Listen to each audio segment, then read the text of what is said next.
અમારા તમામ દર્શકોના હૃદયમાં બિરાજિત એવા ઈશ્વરીય તત્વને અક્ષય મીઠાણીના હૃદયથી વંદન.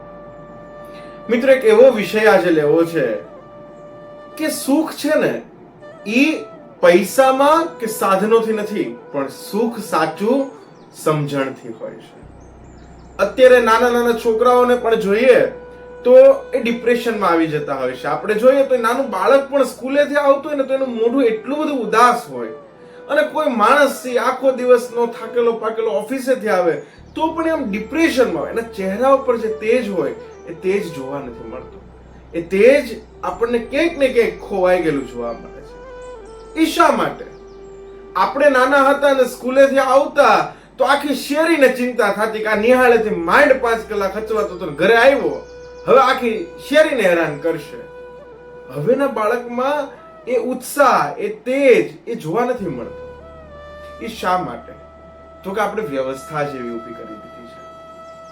વાત મારે એ કરવી છે કે નાનું એવું બાળક હોય પણ એને પણ સવારમાં એક તો હવે મોબાઈલ ને ટીવી આવ્યા એટલે રાત્રે મોડે મોડે સુવાનું થાય 12-1 વાગ્યા સુધી, કારણ કે 12-1 વાગ્યા સુધી તો પપ્પા ને મમ્મી પણ વેબ સિરીઝ જોતા હોય.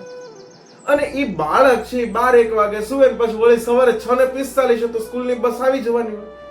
એટલે મમ્મી જે લે ધગડ કરી અને છોકરાને સ્કૂલે જવા માટે તૈયાર કરે તો એના કારણે છોકરાને એક તો પહેલી વહેલી તો ઊંઘ પૂરી નથી થતી, અને પછી સ્કૂલે જાય એટલે લેશન ને આ ને તે ને પ્રોજેક્ટ્સ ને સ્વિમિંગ ને સ્કેટિંગ ને ડાન્સિંગ ને પેલો પ્રોજેક્ટ ને પેલું ને આટલા બધાની વચ્ચે છોકરો ક્યાંક પોતાનું બાળપણ છે ગુમાવી બેસે છે.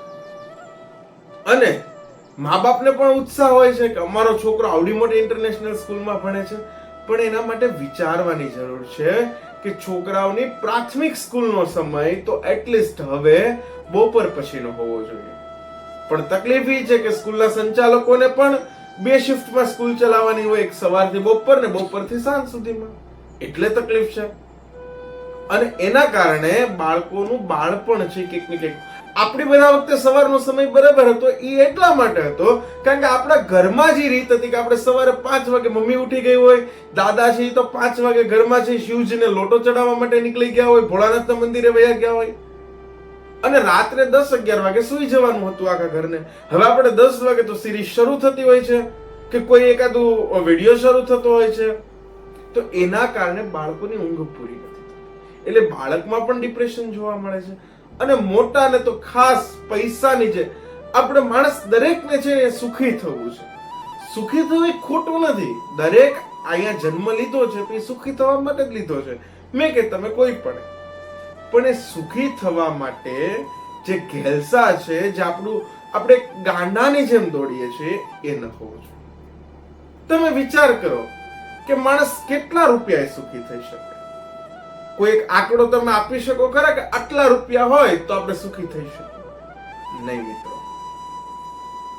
જબ તુમ જગ में आए तब जग हंसे तुम रोए, करनी ऐसी करो कि तुम हंसो और जग रोए. આપણે જ્યારે જન્મ લઈને આવ્યા ત્યારે આપણે રડતા હતા અને જગત આખું હસતું હતું કે અમારા ઘરે દીકરાનો જન્મ થયો, અમારા ઘરે દીકરીનો જન્મ થયો.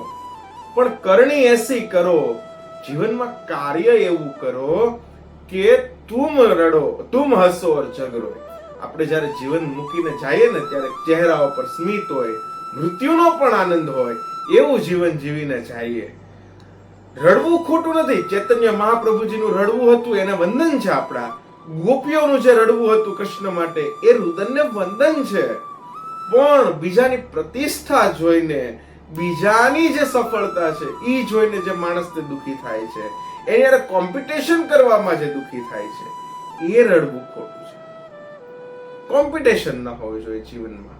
હા, એક ખરું કે સુખી થવા માટે પ્રયત્ન અવશ્ય હોવો જોઈએ, પણ મારા માટે ઈશ્વરે જે કંઈ કર્યું એ બેસ્ટ કર્યું. તો આ વસ્તુ એક મહાપુરુષે સરસ મજાનું કીધેલું છે, અને આવું ઘણા મહાપુરુષોએ કીધેલું છે કે માણસની જરૂરિયાતો છે ને ક્યારેય બાકી નથી રહેતી. તમારે ને મારે શ્વાસની જરૂર પડે એટલે એના માટે હવાની જરૂર પડે, ખોરાકની જરૂર પડે. આ જરૂરિયાત છે ને એ ક્યારેય બાકી નથી રહેતી, પણ ઈચ્છાઓ ક્યારેય પૂરી પણ નથી થતી. સારા કોઈ પણ અબજોપતિ માણસ હોય પણ એની ઈચ્છાઓ સંપૂર્ણ પૂર્ણ નથી થતી. આજે કદાચ ભગવાને સ્વિફ્ટ આપી હોય તો કાલ મર્સિડીઝ લેવાની ઈચ્છા થાય, મર્સિડીઝ આપી હોય તો BMW લેવાની ઈચ્છા થાય. માણસની ઈચ્છાઓ છે ને સતત વધ્યા કરે છે. એ ઈચ્છાઓ ક્યારેય પૂર્ણ નથી થતી. તમારો ને મારો જન્મ છે ને એ માટીમાંથી થયેલો છે. મેં અને તમે, મારા અને તમારા માતા પિતા છે એ માટીમાં અન્ન પાક્યું, એ અન્ન છે એના પેટમાં ગયું, એમાંથી એ શુક્ર અને રજો એક થયા, એમાંથી એક બાળકનો જન્મ થાય માતાના ઉદરમાં. એ બાળકને માતા જે અન્ન લે એમાંથી એનું પોષણ થાય, એ બાળકનો જન્મ થાય, એ બાળક મોટું થાય એમાં પણ એને અન્નની જરૂર પડે, અને એ અન્ન લઈને છેલ્લા શરીર જ્યારે મુકાઈ જાય ત્યારે એ માટીમાં બળી જવાનું છે. એ માટીમાં કદાચ કોઈ મુસ્લિમ સંપ્રદાયમાં હોય તેને દાટી દેવામાં આવે છે માટીમાં, અને કોઈ હિન્દુમાં હોય તેને અગ્નિ સંસ્કાર કરી અને એની રાખ પણ એ પાછી છેલ્લે માટીમાં ભળી જતી હોય છે. એટલે માટીથી આ યાત્રા શરૂ થાય છે અને માટીમાં પૂરી થાય છે. તો બસ આ જે માટીથી માટી વચ્ચેની યાત્રા છે ને એમાં આનંદ કરી લેવાની જરૂર છે. એમાં જેને આનંદ મેળવતા આવડી ગયો કુદરતની સાથે રહીને, એને ક્યારેય વાંધો નહીં આવે. બસ આ જ વિચાર સાથે અક્ષય મીઠાણીના જય સિયારામ.